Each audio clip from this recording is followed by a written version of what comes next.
Dictation 30 second बाद बोली जाएगी।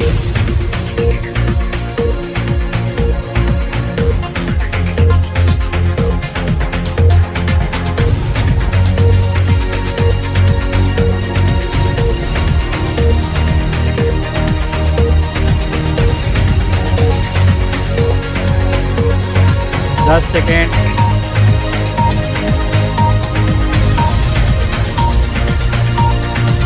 Ready, start. चीन के मनमाने रवैये को पश्चिमी देश अच्छे से महसूस भी कर रहे और उनके पक्ष विपक्ष के नेता एक सुर में उसकी हरकतों के खिलाफ आवाज़ भी उठा रहे। इसके विपरीत भारत में अलग स्थिति है। अपने देश के कई नेता चीनी सेना के अतिक्रमणकारी रवैये को लेकर मोदी सरकार को तो कटघरे में खड़ा करते हैं, लेकिन चीन के प्रति एक शब्द भी नहीं बोलते। अपनी आर्थिक शक्ति के नशे में चूर अहंकारी चीन अंतर्राष्ट्रीय नियम कानूनों को जिस तरह धता बता रहा है, चीन ने अपने नए मानचित्र में अरुणाचल प्रदेश को अपने हिस्से के रूप में दिखाकर यही स्पष्ट किया कि उसकी भारत से संबंध सामान्य करने में कोई रुचि नहीं। इसके पहले वह अरुणाचल के कुछ हिस्सों का नामकरण चीनी भाषा में कर चुका है। इसी तरह हाल में उसने अरुणाचल के कुछ खिलाड़ियों को नत्थी वीज़ा जारी करने की हिमाकत की थी, जिसके विरोध में भारत ने अन्य खिलाड़ियों को भी चीन जाने से रोक दिया था। हम यह भी नहीं भूल सकते कि चीन किस बेशर्मी के साथ संयुक्त राष्ट्र सुरक्षा परिषद में पाकिस्तान के कुख्यात आतंकी सरगनाओं को प्रतिबंधित करने की पहल नाकाम कर चुका है।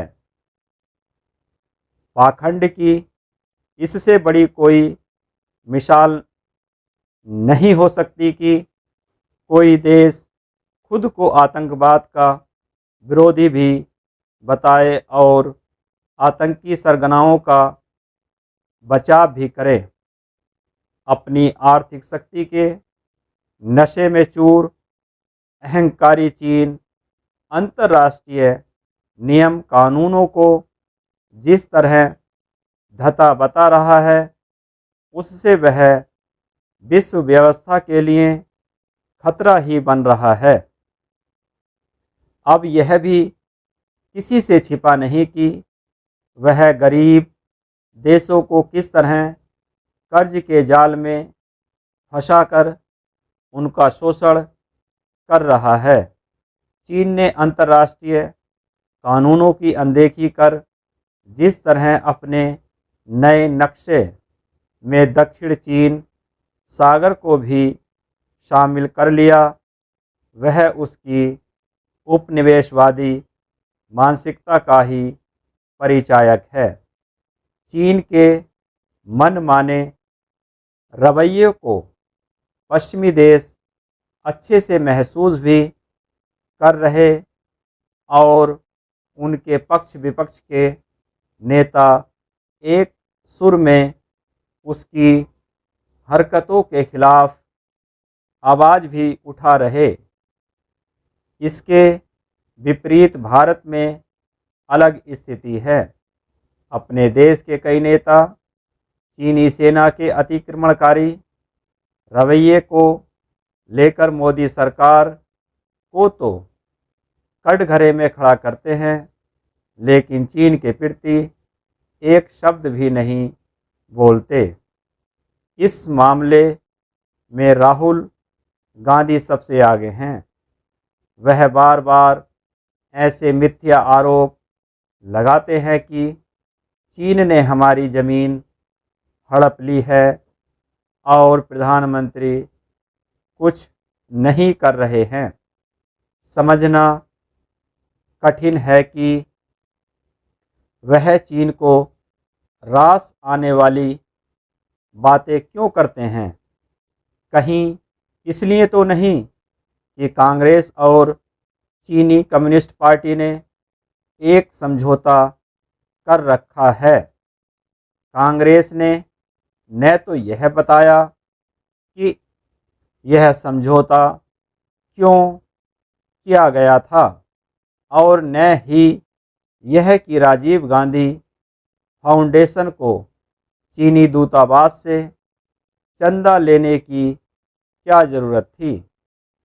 यह ठीक है कि भारत ने चीन की ताज़ा हरकत पर दो टूक कहा कि अरुणाचल हमारा अभिन्न अंग है और रहेगा, लेकिन उसे कुछ और भी करना होगा, क्योंकि चीन कहता कुछ है और करता कुछ है। इसकी अनदेखी नहीं की जा सकती कि हाल में ब्रिक्स सम्मेलन में चीन ने किस तरह पहले अपने राष्ट्रपति और भारतीय प्रधानमंत्री के बीच वार्ता का अनुरोध किया और फिर इससे मुकर गया। समय आ गया है कि भारत एक और जहां तिब्बत को लेकर मुखर हो, वहीं दूसरी ओर ताइवान से भी संबंध बढ़ाए।